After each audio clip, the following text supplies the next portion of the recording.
But what I want to tell you today, the thing that I picked up in that driveway forever changed my life. I don't know if you know what is a toe tag, but a toe tag is something normally that doesn't go home. It's something that they hook around the toe, like in my husband's case, when somebody graduates biblically or when somebody passes away, then they hook that to identify the body. So that thing was never supposed to be in that bag. And as I picked it up, I audibly heard God telling me, he says, don't throw it away.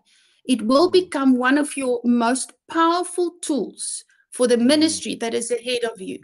Hallelujah. And I didn't know what he meant at the time.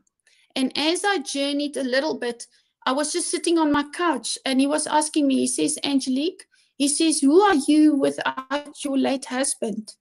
Who are you without that identity? Who are you without being the wife of this preacher man? And I couldn't answer him. And he said to me, he said, Angelique, will you rise up and the Lord take asks up you, your who call? are you? The Lord He asks asked you, me, who are you? Who are you? Who are you? Go ahead.